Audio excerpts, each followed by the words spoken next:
So let me start, introduce myself. I'm Greg Ansara, and I'm the General Manager at Derived of Man, a software development company here. And I could ask the panel to just introduce themselves quickly.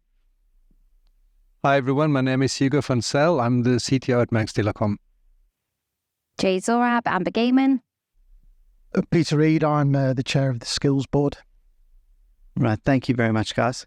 And Jason is missing. He's probably gone for a run or something, yeah.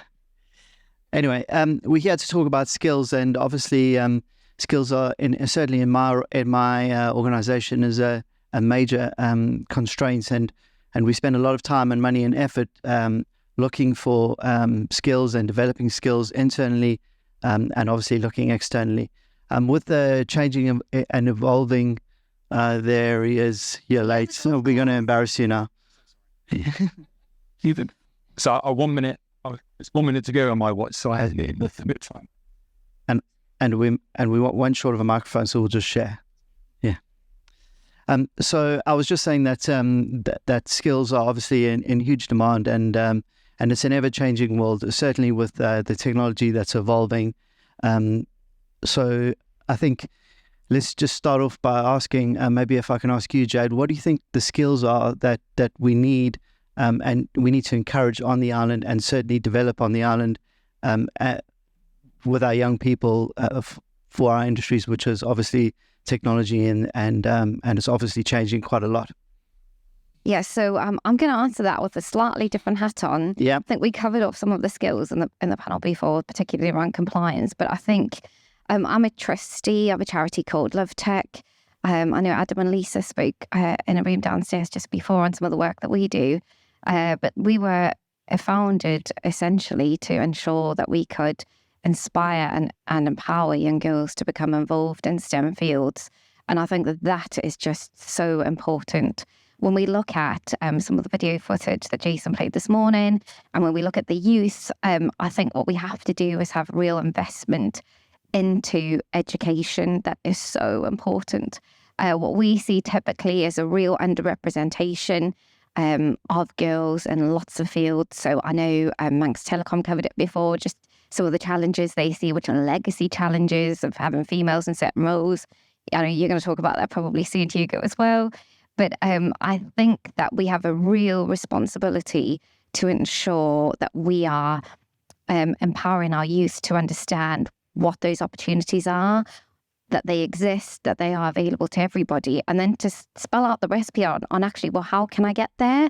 What are the things that I can do, to become successful in these career fields, and to give them, I think, some confidence that actually women make great data scientists, and show them some examples to really encourage them. And that's really what we try to do as a charity. So we try to lead by example and just show that actually it's quite normal for diversity in these sorts of fields.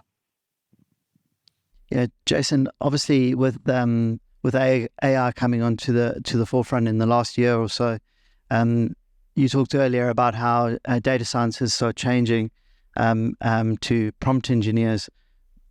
How do we develop that skill, and how do we get people interested in that and engaged in that going forward, do you think?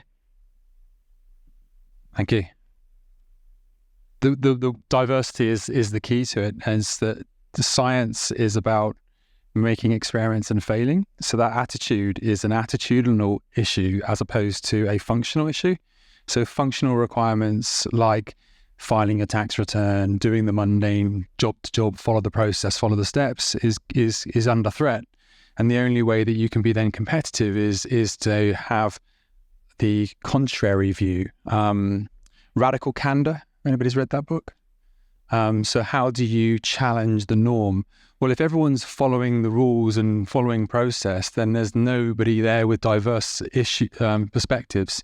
So I think you should hunt diversity and encourage diversity. Is not just because it's a CSR or the right thing to do. It's actually a competitive advantage. And for data science specifically, we've had this theory for quite some time that women are better data scientists, because there's neurological patterns that can be demonstrated, the differences between male and female brains thinking, that men think more from the cerebral function to the prefrontal cortex, forwards and back, and women think typically, and this is not me suggesting, it's not me mansplaining, or this is me this is a technical neuroscientific scanning evidence that diversity is over left to right of the brain, so that you think about things in an abstract way and you come up with different ways of doing it. So from an education point of view, and from a skills and hiring point of view, what you're looking for is people with contrary views. And to encourage that, you don't just train them how to do math.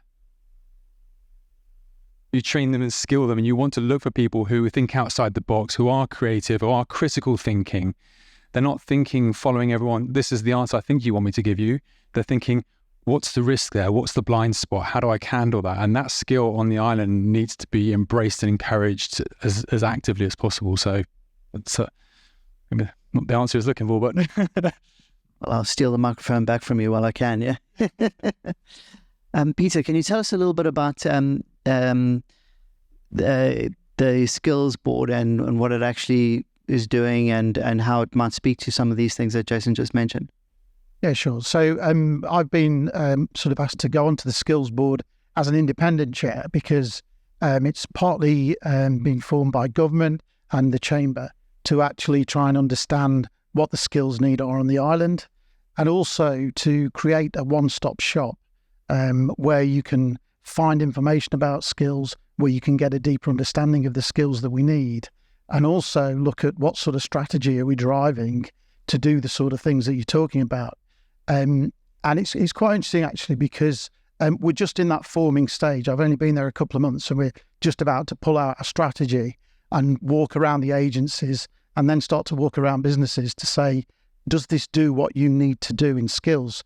Now, we're talking very generally when we talk about skills. And today, obviously, we're looking at digital. And it's interesting, if you look in the UK, 2018, 2019, the government did quite a big survey around the 20 basic digital skills. I don't know if you've already talked about this today.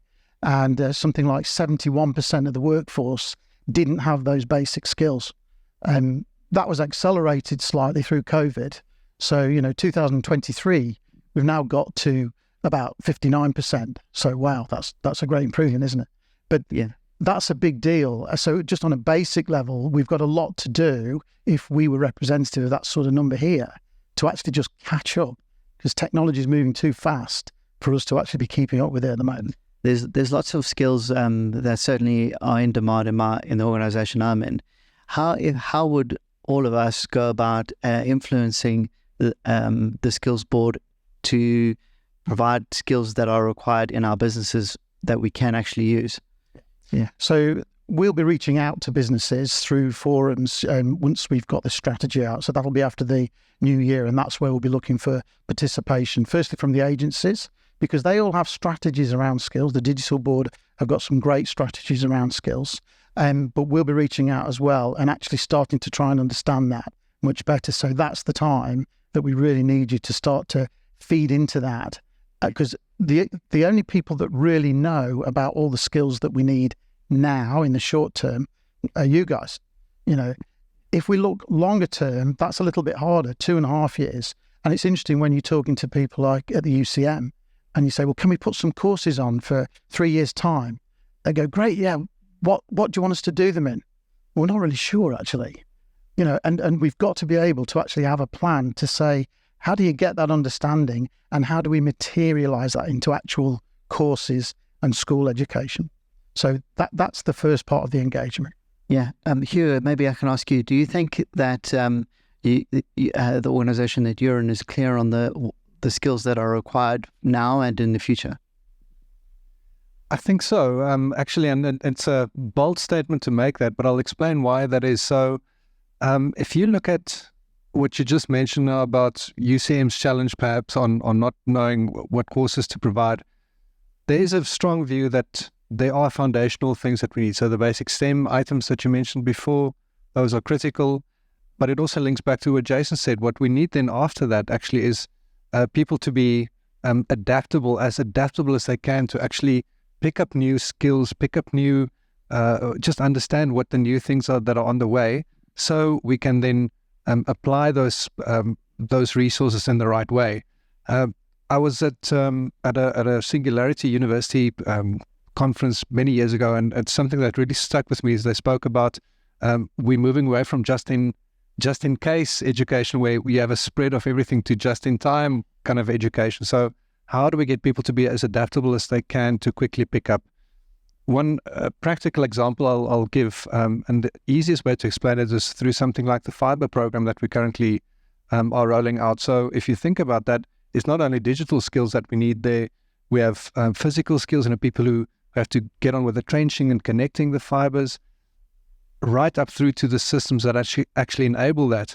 And the great thing is, if we are able to, specifically not to your question, what we're thinking about is bringing young people through the ranks now again, through reinvigorating some of the programs that we have to for internships and those sort of things, and actually build people up, because there's many examples in our industry where people will start as a cable joint or someone who works out in the field. They're interacting with all of these digital systems anyway to do the provisioning, so they understand those things. And often you find people then working up through the organization, and in time getting to all of these other more exciting areas like the digital technologies that we have to use as well. You talked a little bit about attitude and adjustability and the ability to adjust for the change that's coming. So I think the question I have is, how do we train attitude, or how do we build a culture within our society where kids are flexible and adjustable? And Jason, maybe I can throw that at you. It's a very two words, isn't it? Fail fast. San Francisco style, fail fast, fail fast, fail fast. So you've got to encourage failure. You've got to hunt in whatever it is, whether it's workshops, whether it's projects that that there's an impossibility to it. So encourage failure, which just sounds so counterintuitive to everything that we've been taught, which is manage risk and reduce risk, and just do safe things. Because all of the safe things, I'm going to go back slightly to your prompt engineering question. All the safe things are press the button. My son said to me, he's 22 years old. He said, "Dad, the universities are," he used an expletive, and I said, "You shouldn't use that word." I said, "The universities are, no longer relevant." I said, "That's absolutely wrong, Henry. The universities now need to go deeper, because the simple basic stuff is covered. So you need to encourage," in short answer to your first question, you need to encourage failure, and that just has to happen. That would be my, I had to do set up, failure courses, and no, you set up, you go back to the presentation that we put in terms of our approach to AI. Come through with a problem. Problem's not good enough. Come another one. Problem's not, okay, that's an interesting problem. I don't know how we can solve that one. I think we're going to fail a few times trying this one out over the next few weeks. And it's got a really big, business impact. That's a better problem. And have you got the resources to be able to tackle that problem? Yeah, but we're going to fail a few times. Great. Let's fail lots. May I add to that quickly? So and I don't like the term, mind you, but soft skills. We often talk about soft skills. So beyond the hard things that people have to do. So assertiveness, negotiation skills, critical thinking. Those are just as important, in my personal opinion, than as all of these other things. Because actually, I was really thinking about this morning, Jason, when you spoke about AI again. Our ability to connect the dots is still something that makes, from a human perspective, it interesting from an AI side. That's how we wield the technology, making use of it. So those softer skills, and like I said, I don't like that term, but that is very, very critical for us to actually get also reinvigorated, I think, through education and when we scan for the different skills we need.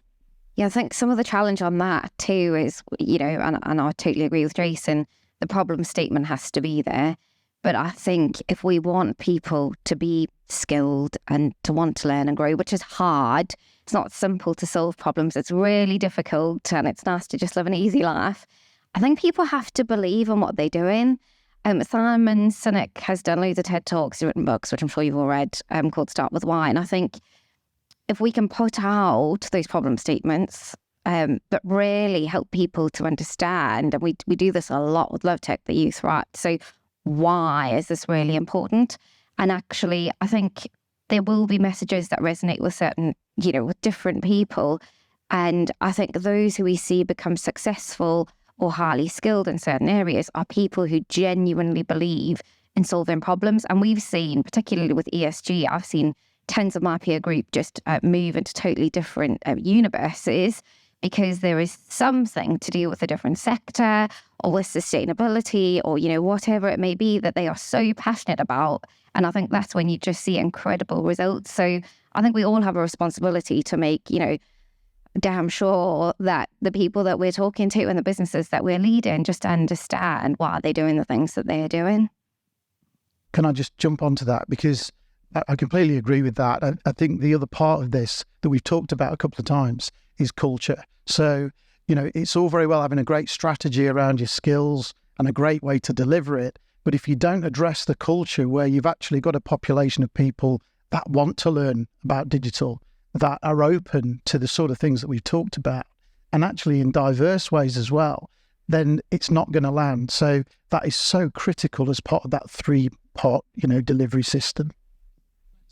So I'm going to go back to Singapore again. So if anybody lived in Asia? Okay. All right. So there's this concept of shaming, which is really powerful. Losing face is another way of describing it. And so the Singapore government tackled this problem again because their children didn't want to fail. I mean, this is a very safe society, which is historically driven by you're born with karma. If you think about it, you're going to be here again, so be careful what you do this time because they're still watching you. Oh, so this whole shaming thing. So they built entire programs around allowing failure and encouraging failure. And I think that's a cultural thing that you have to embrace it and go, well done, you failed, brilliant. What did you learn? What are you going to do next time that's different? It's a very small thing, but it's a really powerful thing because shame and guilt is something that drives us all ultimately. And how do you do that in your business? How do you encourage failure? Oh, we've lost all our money. That's not the kind of failure we're looking for, is it? So you have to, there's a balance there. I think it's about controlled failure, isn't it? And at different levels. So, in our business, we introduce doing regular postmortems. Sometimes if something's not gone the way you'd hoped, I think it's quite important to assess why that is. And again, to Jason's point, just look at the learnings that can come out of that. In the absence of being able to find, just tens of skilled people, one of the things we've also encouraged is, for peers within Amber Gaming to share their own knowledge. So we have our own kind of training academy in-house. We encourage our people to self-author and to share their knowledge with their peer groups. And I think that that's really important too. We do that, I think, quite well across the gaming sector and the digital sector. We've got, forums where competitors get together and share ideas. With Medieval coming, I think there's forums of different sorts of people from different sorts of industries that, again, have that idea sharing. And I think we can plug skills gaps potentially through that collaborative piece as well. Yeah, we're just on that, I'll just add that at Durivco we have a principle called fail forward, which is try hard and fail and then learn. But don't just fail, you better do the forward part as well, right? Otherwise it's a problem, yeah. So I'm going to ask, we've got a couple of questions here on Slido, so let's just try to go through them. First one is, what AI qualifications should the young and not so young people strive for now, and will they be in demand what will be in demand here and in the future? So Rishi Sunak, whether you like him or not, this is not a personality competition. Rishi Sunak said maths. As soon as he came in, everyone was like, well, what's that all about? He's right. Because at an artificial intelligence level, it's, about probability, sorry, I can't get the word out even. It's not about English, that's for sure. So maths is critical. But that inquirer mind is the next thing, right? So, the foundations of good scientific, logical thinking. We found when this is a startup company in the US that the best engineers came from the creative arts. Best data scientists came from the creative arts industries. I'm looking to you because you remember that when that happened. So you need maths and then you need creative arts. Oh, wait there. Where's that course? Where's that degree? The creative arts maths degree? I don't think it exists, but I'd argue that that core maths is obviously massively important, but the creative arts side of it, which is abstract thinking, concept thinking, context switching is what Hugo is saying. Context switching is an incredibly powerful and difficult thing. How do you train for that? I don't know, but maths. So maths, yeah. Another question here is, we offer a national insurance holiday to encourage staff to the island. Could we potentially offer that to university students in the future to encourage them to come back to the island? I don't know anybody would. I guess that's a suggestion. I think there's a number of things that we need to do to look at encouraging people back. I mean, firstly, we've got to make this an attractive place for people to come back to. And, whether we're talking digital skills or any of the skills that people go away from the island to get a degree in, we want them to come back. Yeah. It's an investment. So I think that's one of many things that we could do. And I mean, personally, this is outside of the skills board, I'm a great believer in sort of saying, well, how do we do that? What are the 10 key things that we could actually put down that 3 of them might be actually attractive to people to come back? So I think there's a range of things, not just one thing, but we should do something because, in fairness, we are paying in some respects for some of the education that people are getting when they go away. Yeah. We should get something back for that investment.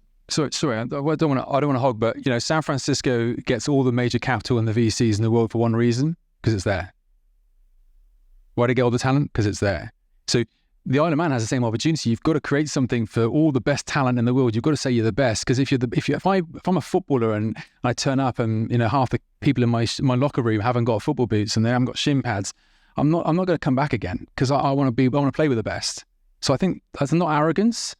But to your point, it's you've got to draw the people in by saying we've got the best in something, and you have.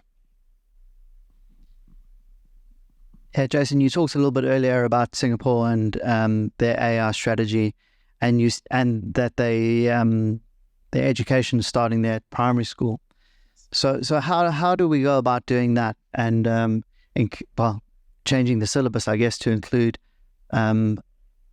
AI as or technology in primary schools? Go on, Love Tech. Yeah. Well, I was going to say, one of the things, I think there's a really big gap. I think you've got to acknowledge that the educators, and this is, true for parents as well, who are parenting the up and coming generations, don't fully understand the technology systems necessarily themselves. The things, that we tend to find is that children are really curious by nature. And I think a lot of what we see when we look to kind of the education system, generally speaking, is that sometimes because of traditional rules, that creativity is hampered, not necessarily intentionally, but things like use of ChatGPT, it's just not allowed. And actually that then, I think, prohibits people's or children's, learning ability. So yes, we can talk about courses and things that could be included in the syllabus. And I think safety is really important. Obviously, I think that's fundamental, and we have to start there. There will always be bad actors with, any use of any technology. But I think if we can teach parents, educators, children how to be safe, or what the risks are, and to provide them with the tools to mitigate some of those risks, I think we should be encouraging their curiosity to learn. Because I don't think, I'm certainly not an expert. I don't think any of us know what the next course at Stanford's going to be about AI. I think that's probably still coming. But I think some of the youth may have the answers to some of those questions if they're allowed to encourage it. And to check with everyone again, the understanding, but I would have thought, so the STEM, and you said maths, so STEM is part of that.